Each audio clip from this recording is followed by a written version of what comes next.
좋은 날입니다. 오늘도 말씀 안에 승리하는 하루 되시기를 기도하겠습니다. 오늘 생명의 산 본문은 스가랴 2장 1절부터 13절입니다.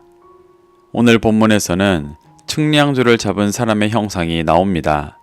이 구절들을 통해 하나님께서 무엇을 말씀하시는지 살펴보도록 하겠습니다. 1절부터 2절입니다. 내가 또 눈을 들어 본즉 한 사람이 측량줄을 그의 손에 잡았기로 네가 어디로 가느냐 물은즉 그가 내게 대답하되 예루살렘을 측량하여 그 너비와 길이를 보고자 하노라 하고 말할 때에 스가랴는 세 번째 환상으로 측량줄을 잡은 사람의 환상을 보았습니다. 보통 측량줄을 잡은 사람을 스스로를 인자라 칭하셨던 예수님으로 봅니다.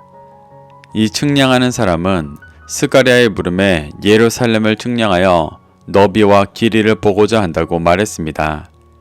당시 예루살렘은 바벨론에 의해 멸망당하며 성벽이 파괴되고 약 70여 년간 방치되어 있던 곳이었습니다.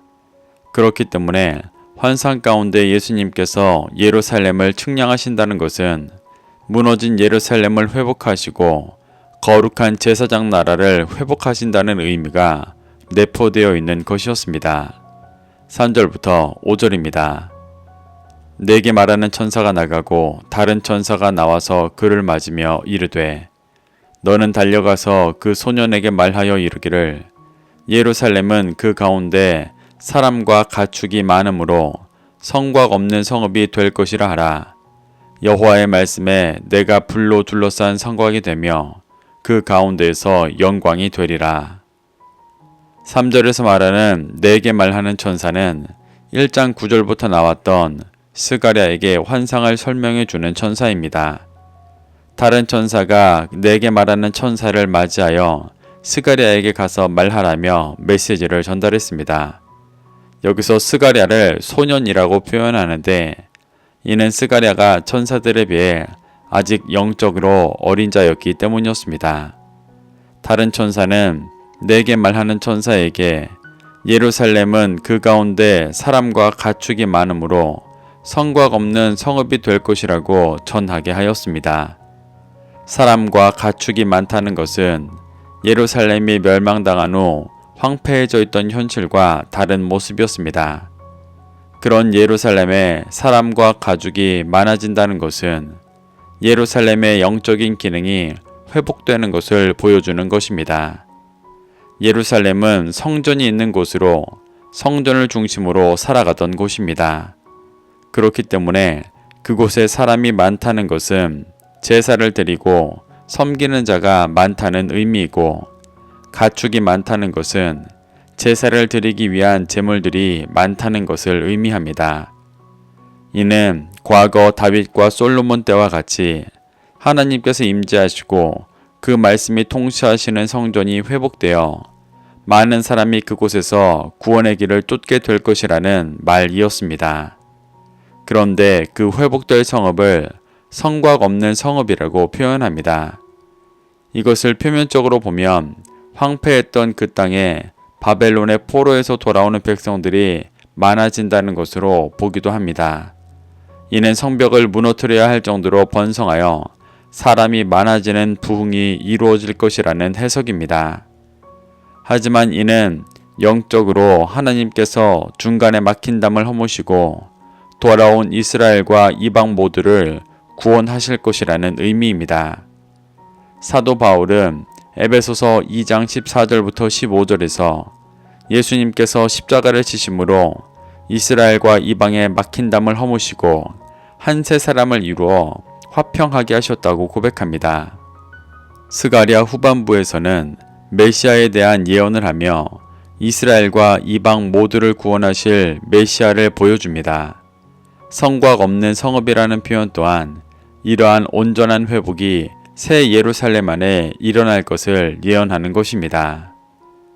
또 5절에서는 하나님께서 성곽 없는 예루살렘에 불로 둘러싼 성곽이 되실 것이라고 말씀하십니다.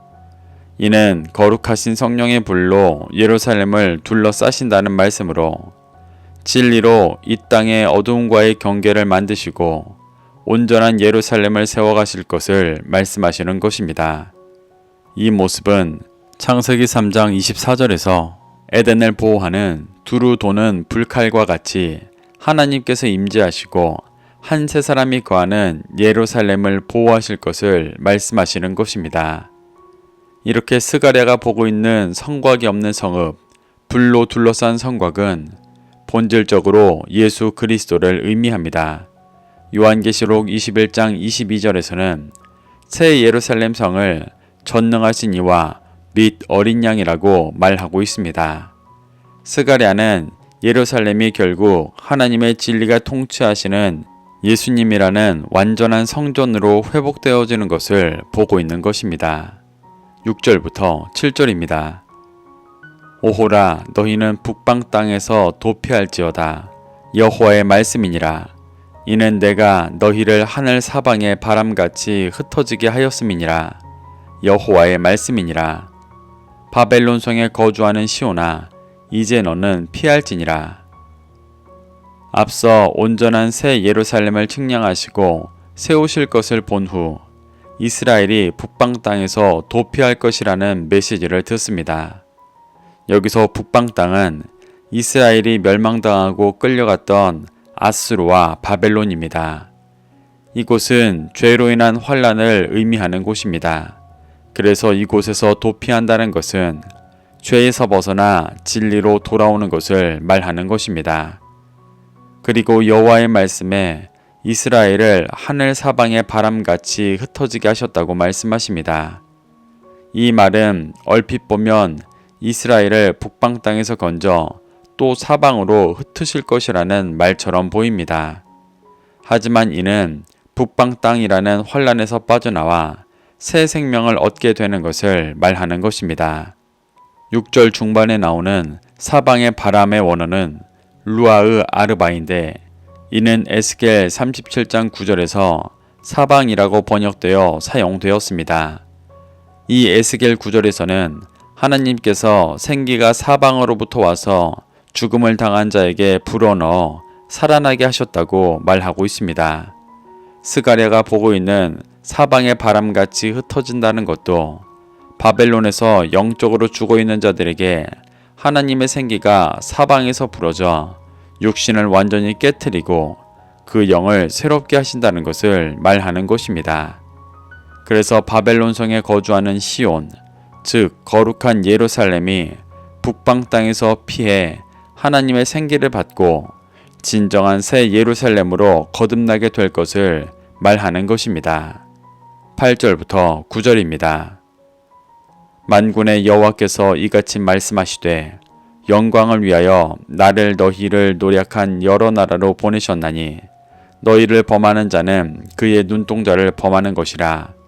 내가 손을 그의 위에 움직인즉 그들이 자기를 섬기던 자들에게 노략거리가 되리라 하셨나니 너희가 만군의 여호와께서 나를 보내신 줄 알리라. 하나님은 영광을 위해 자신을 이스라엘을 노략한 바벨론과 같은 여러 나라로 보내셨다고 말씀하십니다. 그래서 이스라엘을 범하고 고난을 준 것이 하나님 자신의 눈동자를 범하고 친 것과 같다고 말씀하십니다. 이는 이스라엘이 죄로 인해 고난받고 있지만 여전히 하나님의 눈과 같이 소중하고 중요한 존재라는 것을 말씀하시는 것입니다. 그래서 하나님은 영광을 위해 그의 눈동자 같은 이스라엘을 범한 자들에게 그 손을 움직여 그들을 섬기던 이스라엘의 노략거리가 되게 하실 것이라고 말씀하십니다. 이 과정은 이스라엘이 범죄함으로 심판을 받아 사망과 음부의 권세에 갇히게 하시고 그들이 진리를 들음으로 그들을 괴롭게 하던 이방을 심판하시고 다시 회복하시는 구원을 이루심이 하나님의 영광을 나타낸다는 말입니다. 이를 쉽게 설명하면 출애굽과 같이 애굽을 멸하시고 회개한 이스라엘을 구원하시는 영광을 나타내시기 위한 시간이라는 것입니다. 하나님은 이 구원의 영광을 위해 자신을 이방 나라에 보내신 것이라고 말씀하고 계십니다. 또 이방이 이스라엘의 노략거리가 된다는 것은 전리품이 된다는 말로 제사장 나라 이스라엘의 진리 가운데 붙잡히게 된다는 말입니다. 이는 하나님께서 이스라엘만이 아니라 이방까지도 회복시키시는 모습을 보여주는 것입니다. 10절부터 11절입니다.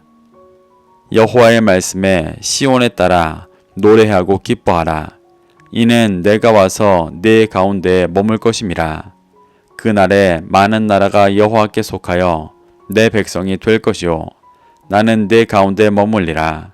네가 만군의 여호와께서 나를 내게 보내신 줄 알리라. 하나님은 앞서 말한 이스라엘과 이방의 회복의 때를 기뻐하라고 말씀하십니다. 시온의 딸은 예루살렘으로 돌아와 새롭게 회복된 자들을 말합니다. 하나님께서 과거 출애굽한 이스라엘 가운데 머무시며 그들을 진리로 통치하셨던 것과 같이 새롭게 회복된 이스라엘 가운데서도 머무시며 진리로 통치하실 것이라고 말씀하시는 것입니다. 또한 그것이 이루어지는 날에 많은 이방 나라 또한 여호와께 속하여 하나님의 백성이 될 것이라고 말씀하십니다. 이것이 이스라엘과 이방이 회복되어지는 때의 진정한 모습입니다. 이렇게 하나님께서 이스라엘과 이방에게 머무시며 온전한 회복을 보여주실 때 이스라엘은 비로소 만군의 여호와께서 자신을 이스라엘에게 보내셨다는 것을 알게 될 것이라고 말씀하고 계십니다. 12절부터 13절입니다. 여호와께서 장차 유다를 거룩한 땅에서 자기 소유를 삼으시고 다시 예루살렘을 택하시리니 모든 육체가 여호와 앞에서 잠잠할 것은 여호와께서 그의 거룩한 처소에서 일어나심이니라 하라 하더라.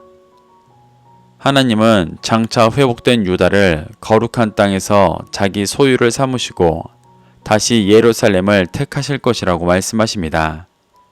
이는 진리로 회복되고 이스라엘과 이방인이 한 세 사람을 이룬 새 예루살렘을 온전한 구원으로 인도하신다는 말씀입니다.